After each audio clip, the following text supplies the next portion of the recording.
Hello everyone, welcome to online study YouTube channel. Online study YouTube চ্যানেলে আপনাদের সবাইকে স্বাগত। তো এই ভিডিওর মাধ্যমে ভারতের ভূগোল থেকে বাছাই করা বেশ কিছু প্রশ্ন উত্তর আপনাদের কাছে তুলে ধরবো। প্রত্যেকটা প্রশ্ন কিন্তু বিভিন্ন পরীক্ষার জন্য খুবই গুরুত্বপূর্ণ। এছাড়াও সামনে যারা যারা WB, SSC, group C, group D পরীক্ষা দেবেন এবং তার পাশাপাশি আরো যে সমস্ত সরকারি চাকরি পরীক্ষাগুলো আছে সেই সমস্ত পরীক্ষার জন্য কিন্তু প্রত্যেকটা প্রশ্নই খুবই গুরুত্বপূর্ণ। যারা যারা পুরো ভিডিওটি দেখবেন তাদের কাছে ভিডিওটি কিন্তু অবশ্যই ইনফরমেটিভ মনে হবে এবং অবশ্যই গুরুত্বপূর্ণ মনে হবে। তো মূল ভিডিও যাওয়ার আগে আপনাদের কাছে একটাই রিকোয়েস্ট, যদি চ্যানেল নতুন হয়ে থাকেন সেক্ষেত্রে এই ধরনের টপিক ওয়াইজ বিভিন্ন জিকে রিলেটেড ভিডিও পাওয়ার জন্য অবশ্যই চ্যানেলটিকে সাবস্ক্রাইব করে পাশে থাকা বেল আইকনটি অল করে রেখে দেবেন, যাতে যে কোনো ধরনের ভিডিওর আপডেট সবার আগে পেয়ে যেতে পারেন তার জন্য। তো চলুন ভারতের ভূগোল থেকে বাছাই করা বেশ কিছু গুরুত্বপূর্ণ প্রশ্ন উত্তর নিয়ে আমি ভিডিওটা শুরু করছি। তো প্রথম যে প্রশ্নটা আছে সেটা হচ্ছে, ভারতীয় মূল ভূখণ্ডের দক্ষিণতম বিন্দু কোনটি? অপশন আছে ইন্দিরা পয়েন্ট, কন্যাকুমারী, রামেশ্বরম পয়েন্ট, ক্যালিমিয়ার। যদি উত্তরটি জেনে থাকেন সেক্ষেত্রে অবশ্যই উত্তরটি কিন্তু কমেন্ট সেকশনে মেনশন করতে পারেন। তো সঠিক উত্তর হচ্ছে অপশন বি, কন্যাকুমারী হচ্ছে ভারতের মূল ভূখণ্ডের দক্ষিণতম বিন্দু। যেখানে তামিলনাড়ুতে অবস্থিত কন্যাকুমারী হলো ভারতীয় উপদ্বীপ বা মূল ভূখণ্ডের দক্ষিণতম প্রান্ত। এছাড়াও আরেকটি যেটি পয়েন্ট দেওয়া আছে সেটা হচ্ছে ইন্দিরা পয়েন্ট, আর এই ইন্দিরা পয়েন্ট হচ্ছে আন্দামান ও নিকোবর দ্বীপপুঞ্জে অবস্থিত, যা সমগ্র ভারতীয় ইউনিয়নের দক্ষিণতম বিন্দু। কিন্তু একটা কথা আপনাদের মাথায় রাখতে হবে, ভারতীয় মূল যে ভূখণ্ড আছে তার দক্ষিণতম বিন্দু হচ্ছে কন্যাকুমারী এবং সমগ্র ভারতীয় ইউনিয়ন যেটা আছে তার দক্ষিণতম বিন্দু হচ্ছে ইন্দিরা পয়েন্ট, যেটি কিন্তু আন্দামান নিকোবর দ্বীপপুঞ্জে অবস্থিত। এই দুটো পয়েন্টস কিন্তু আপনাদের অবশ্যই মাথায় রাখতে হবে। নেক্সট হচ্ছে, সম্পূর্ণরূপে ভারতের মধ্যে অবস্থিত সর্বোচ্চ শৃঙ্গ কোনটি? অপশন আছে মাউন্ট এভারেস্ট, গর্ডেন ওয়েস্টিন, কাঞ্চনজঙ্ঘা এবং অপশন ডি হচ্ছে নন্দা দেবী। তো সঠিক উত্তর হচ্ছে অপশন সি, সম্পূর্ণরূপে ভারতে অবস্থিত সর্বোচ্চ শৃঙ্গ হচ্ছে কাঞ্চনজঙ্ঘা। নেক্সট হচ্ছে, পক প্রণালী ভারতকে কোন দেশ থেকে পৃথক করেছে? অপশন আছে পাকিস্তান, মায়ানমার, শ্রীলঙ্কা, মালদ্বীপ। সঠিক উত্তর হচ্ছে অপশন সি, পক প্রণালীটি শ্রীলঙ্কাকে ভারত থেকে কিন্তু পৃথক করেছে। অর্থাৎ পক প্রণালী হলো ভারতের তামিলনাড়ু রাজ্য এবং দ্বীপরাষ্ট্র শ্রীলঙ্কার জাফনা জেলার মধ্যে অবস্থিত একটি প্রণালী, আর এটি উত্তর পূর্ব বঙ্গোপসাগরকে দক্ষিণ পশ্চিমে পক উপসাগরের সাথে কিন্তু সংযুক্ত করেছে। এই পয়েন্টটিও কিন্তু খুবই গুরুত্বপূর্ণ। নেক্সট হচ্ছে, আরাবল্লী পর্বতশ্রেণী কোন ধরনের পর্বতের উদাহরণ? অপশন আছে ভঙ্গেল পর্বত, আগ্নেয় পর্বত, স্তূপ পর্বত, ক্ষয়জাত পর্বত। সঠিক উত্তর হচ্ছে অপশন ডি, ক্ষয়জাত পর্বতের উদাহরণ হচ্ছে আরাবল্লী পর্বতশ্রেণী। অর্থাৎ আরাবল্লী পর্বতশ্রেণী হলো বিশ্বের অন্যতম প্রাচীন একটি পর্বতমালা, আর এটি একসময় একটি বিশাল উঁচু ভঙ্গিল পর্বত ছিল, কিন্তু লক্ষ লক্ষ বছর ধরে বায়ু এবং জলের মতো প্রাকৃতিক শক্তির দ্বারা ক্ষয়প্রাপ্ত হতে হতে এটি একটি ক্ষয়জাত এবং অবশিষ্ট পর্বতমালার রূপ কিন্তু নিয়েছে। নেক্সট হচ্ছে, নিম্নলিখিত রাজ্যগুলির মধ্যে কোনটি মায়ানমারের সাথে সীমান্ত ভাগ করে না?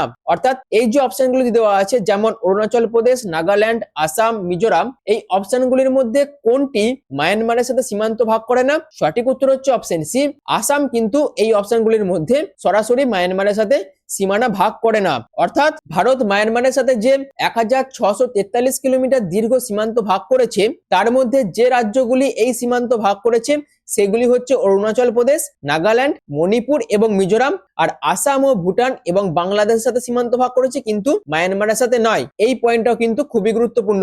অর্থাৎ আসাম এবং ভুটান কার সাথে সীমান্ত ভাগ করেছে?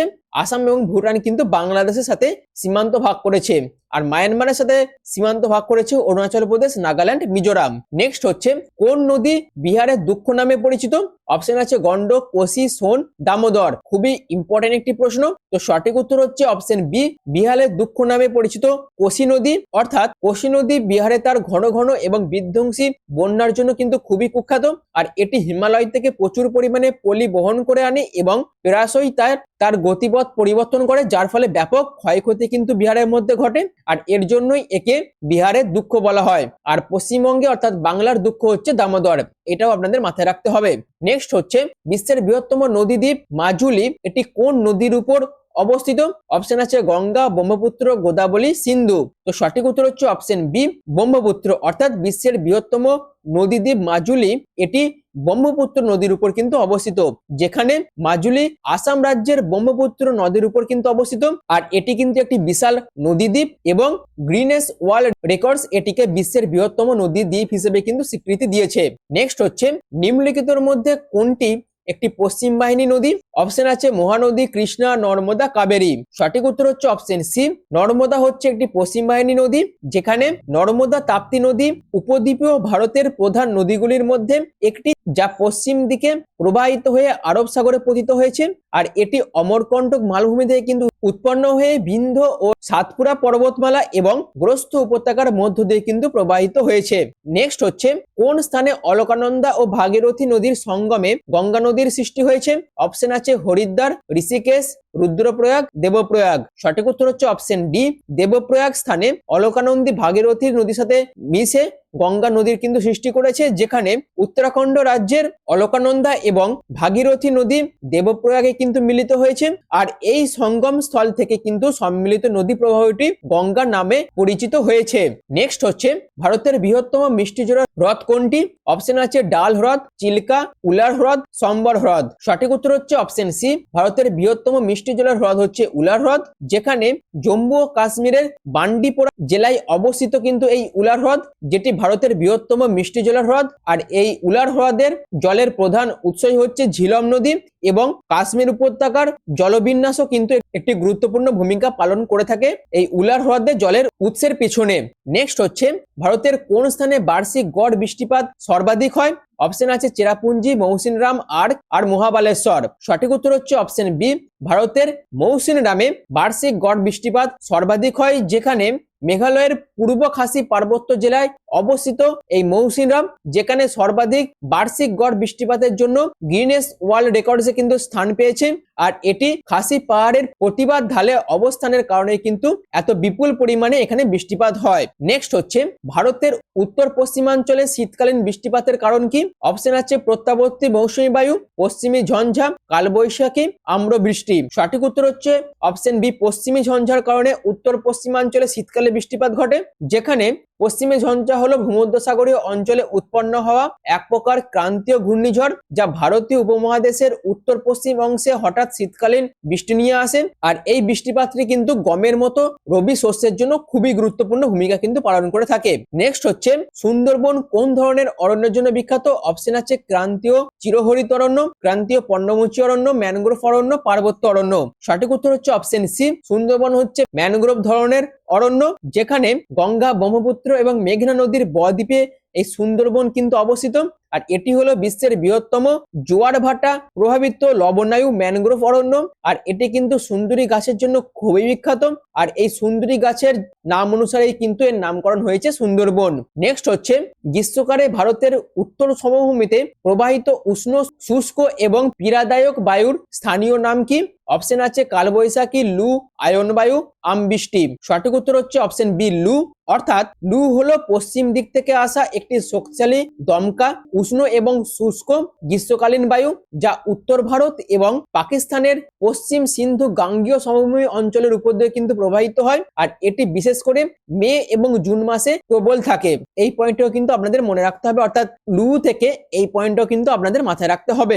নেক্সট হচ্ছে কোনটির উপস্থিতির কারণে লোহিত মৃত্তিকার রং লাল হয়? অপশন আছে হিউমাস, আয়রন অক্সাইড, কাদা, ফসফেট। সঠিক উত্তর হচ্ছে অপশন বি, আয়রন অক্সাইডের কারণে লোহিত মৃত্তিকার রং কিন্তু লাল হয়, যেখানে লোহিত মৃত্তিকা কম বৃষ্টিপাতযুক্ত অঞ্চলে স্ফটিকাকার আগ্নেয় শিলার উপর কিন্তু গঠিত হয়। আর স্ফটিকাকার এবং রূপান্তরিত শিলায় আয়রন অক্সাইডে বিশেষ করে ফেরিক অক্সাইড ব্যাপক উপস্থিতির কারণে কিন্তু এর রং লাল হয়। খুবই গুরুত্বপূর্ণ একটি নোটস, অবশ্যই আপনাদের মাথায় রাখতে হবে। নেক্সট হচ্ছে তুলা চাষের জন্য কোন ধরনের মাটি সবচেয়ে উপযুক্ত? অপশন আছে পলি মাটি, লোহিত মৃত্তিকা, ল্যাটেরাইট মৃত্তিকা, কৃষ্ণ মৃত্তিকা।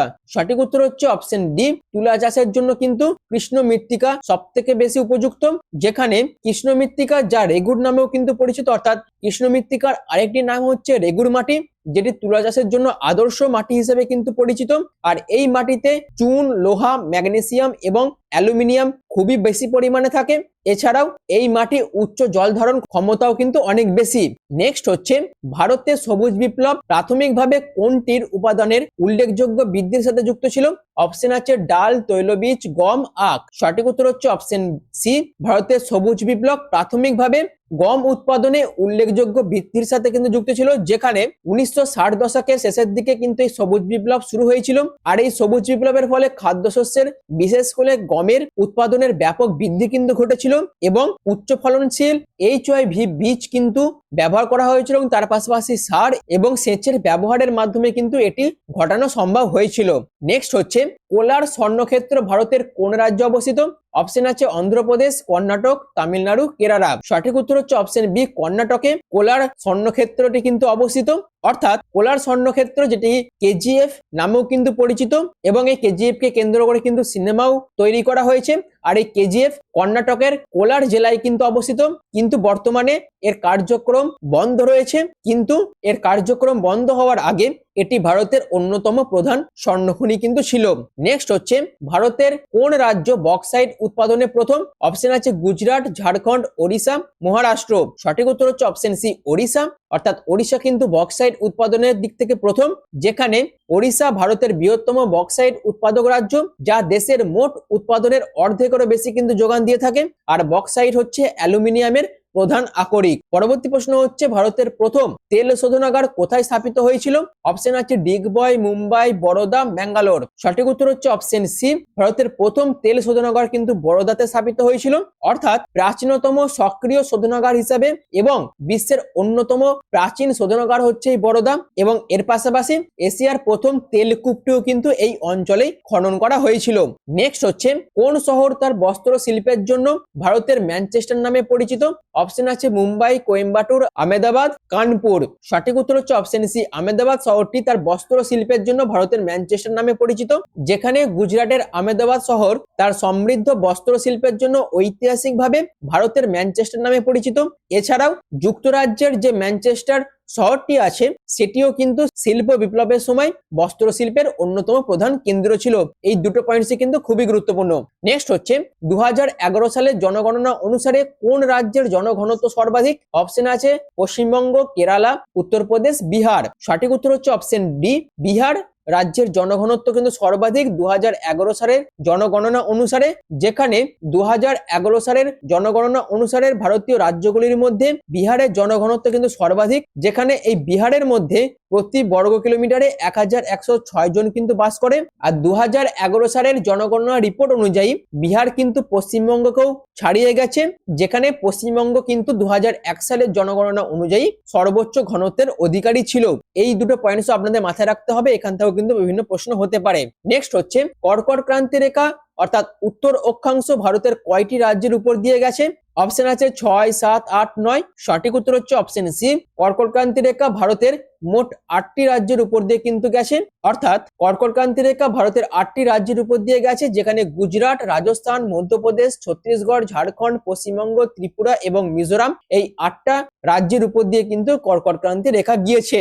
নেক্সট হচ্ছে এর পরবর্তী প্রশ্ন হচ্ছে 2011 সালের জনগণনা অনুসারে ভারতের কোন রাজ্যে সাক্ষরতার হার সর্বোচ্চ ছিল? অপশন আছে গোয়া, কেরালা, মিজোরাম, ত্রিপুরা। সঠিক উত্তর হচ্ছে অপশন বি, 2011 সালের জনগণনা অনুসারে ভারতের কেরালা রাজ্যে সাক্ষরতার হার সর্বোচ্চ ছিল।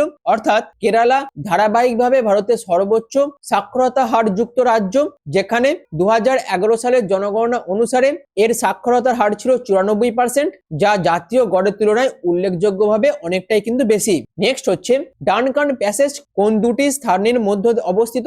অপশন আছে দক্ষিণ আন্দামান এবং ছোট আন্দামান।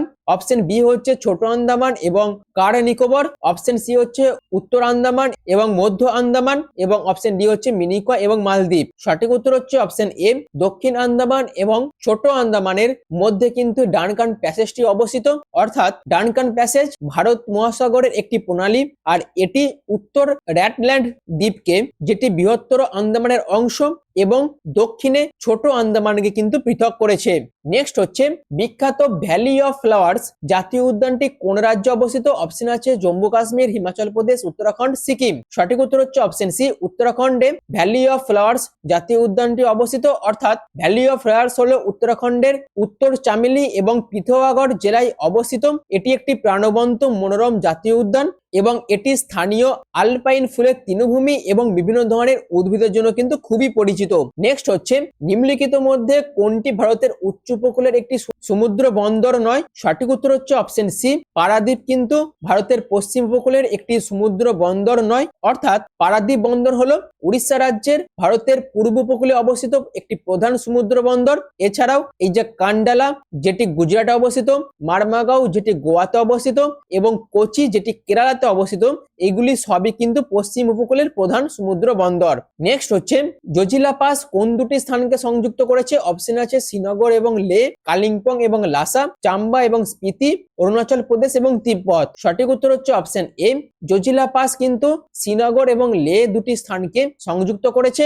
অর্থাৎ জজিলা লাদাখের কার্গিল জেলায় অবস্থিত হিমালয়ের একটি উচ্চ পার্বত্য গিরিপথ, আর এটি পশ্চিমে কাশ্মীর উপত্যকাকে, উত্তর পূর্বে দ্রাস এবং সুরু উপত্যকার সাথে এবং পূর্বে সিন্ধু উপত্যকার সাথে সংযুক্ত করেছে, যা শ্রীনগর এবং লেহের মধ্যে একটি গুরুত্বপূর্ণ সংযোগ কিন্তু স্থাপন করেছে। নেক্সট হচ্ছে কচ্ছের রণ কোন প্রাণীর আবাসস্থল হিসেবে বিখ্যাত? অপশন আছে এশিয়াটিক সিংহ, ভারতীয় বন্য গাধা, একশৃঙ্গ গন্ডার, বারসিংহা। সঠিক উত্তর হচ্ছে অপশন বি, ভারতীয় বন্য গাধার আবাসস্থল হিসেবে বিখ্যাত হচ্ছে কচ্ছের রণ। অর্থাৎ গুজরাটের কচ্ছের রণে অবস্থিত ভারতীয় বন্য গাধা অভয়ারণ্যটি পৃথিবীর শেষ কয়েকটি স্থানের মধ্যে একটি যেখানে ভারতীয় বন্য গাধা দেখা যায়। পরবর্তী প্রশ্ন হচ্ছে কোন মাটি ল্যাটেরাইট শিলার অববাহিকার ফলে গঠিত হয় এবং পুষ্টির পরিমাণের দিক থেকে দরিদ্র, অর্থাৎ কম পুষ্টি থাকে কোন মাটিতে? অপশন আছে পলি মাটি, কৃষ্ণ মাটি, ল্যাটেরাইট মৃত্তিকা, মরু মৃত্তিকা। সঠিক উত্তর হচ্ছে অপশন সি, ল্যাটেরাইট মৃত্তিকা। অর্থাৎ ল্যাটেরাইট মাটি উচ্চ তাপমাত্রা এবং ভারী বৃষ্টিপাতের অধীনে আর্দ্র ও শুষ্ক ঋতুর পর্যায়ক্রমিক পরিবর্তনের ফলে গঠিত হয়, আর এর ফলে সিলিকা অপসারিত হয় এবং এই মাটি কিন্তু অম্লীয় এবং তার পাশাপাশি পুষ্টি উপাদানের পরিমাণ খুবই কম, এবং এই মাটি পশ্চিমঘাট পর্বতমালার মতো অঞ্চলে কিন্তু খুবই বেশি পরিমাণে পাওয়া যায়। তো এই ছিল ভারতের ভূগোল থেকে 30টি গুরুত্বপূর্ণ জিকে প্রশ্ন, যেগুলো আমি আপনাদের কাছে বিস্তারিতভাবে আলোচনা করে দিলাম। এটা হচ্ছে পার্ট 1-এ। এর পরবর্তীতে পার্ট 2-এ আরো বেশ কিছু প্রশ্ন আপনারা কিন্তু পেয়ে যাবেন, আর এই প্রত্যেকটা প্রশ্নই কিন্তু WB, SSC, group C, group D এর জন্য কিন্তু খুবই গুরুত্বপূর্ণ প্রত্যেকটা প্রশ্ন, এবং তার পাশাপাশি আদার্স যে সমস্ত সরকারি পরীক্ষাগুলো আছে প্রত্যেকটা পরীক্ষার জন্য কিন্তু খুবই গুরুত্বপূর্ণ, যেখানে এরকম ডাইরেক্ট প্রশ্ন আপনারা কিন্তু পেতে পারেন সেই সমস্ত পরীক্ষাতে। এবং তার পাশাপাশি এই নোটস গুলো যারা যারা মাথায় রাখতে পারবেন, সেক্ষেত্রে আনুষঙ্গিক যা যা প্রশ্ন হতে পারে এইগুলো থেকে সে সমস্ত প্রশ্নের উত্তর আপনারা কিন্তু সঠিকভাবে করে আসতে পারবেন। আশা করি ভিডিওটি আপনাদের কাছে ইনফরমেটিভ মনে হয়েছে। যদি আপনাদের ভিডিওটি ভালো লেগে থাকে, যদি ভিডিওটি আপনাদের কাছে ইনফরমেটিভ মনে হয়, এবং যদি আপনাদের ভিডিওটি আপনাদের যে সরকারি চাকরির প্রিপারেশন আছে সেই প্রিপারেশনের ক্ষেত্রে যদি সাহায্য করে থাকে, সেক্ষেত্রে এই ধরনের টপিক ওয়াইজ বিভিন্ন জিকে লিডের ভিডিও পাওয়ার জন্য চ্যানেলটিকে সাবস্ক্রাইব করে পাশে থাকা বেল আইকনটি অল করে রেখে দেবেন। এবং তার পাশাপাশি আমাদের যে টেলিগ্রাম চ্যানেল আছে সেই চ্যানেলে আপনারা জয়েন হতে পারেন। যদি জয়েন হয়ে যান, সেক্ষেত্রে ডেলি কার বেসিসে কারেন্ট অ্যাফেয়ার্স এর নোট, বিভিন্ন স্টাডি মেটেরিয়াল এবং তার পাশাপাশি আপনারা কিন্তু ফ্রি মক টেস্টও এই টেলিগ্রাম চ্যানেলের মাধ্যমে দিতে পারবেন। আর মক টেস্টের লিঙ্ক কিন্তু শুধুমাত্র টেলিগ্রাম চ্যানেলেই দেওয়া হয়, আদার্স অন্য কোনো জায়গায় কিন্তু মক টেস্টের লিঙ্ক প্রোভাইড করা হয় না, এবং সম্পূর্ণ ফ্রি অফ কস্ট আপনারা কিন্তু সেই মক টেস্টগুলো দিতে পারবেন। এবং সামনের 11/1/2026-এ কিন্তু একটি মক টেস্ট নেওয়া হবে। সেই মক টেস্ট যারা যারা দিতে আগ্রহী আছেন তারা অবশ্যই অনলাইন স্টাডি যে টেলিগ্রাম চ্যানেল আছে সেখানে জয়েন হতে পারেন, যার লিঙ্ক কিন্তু পিন কমেন্টে দেওয়া থাকবে। আর ভিডিওটি এখনের মতন এইটুকুই। পুরো ভিডিওটি প্রথম থেকে শেষ পর্যন্ত দেখার জন্য আপনাদের অসংখ্য ধন্যবাদ।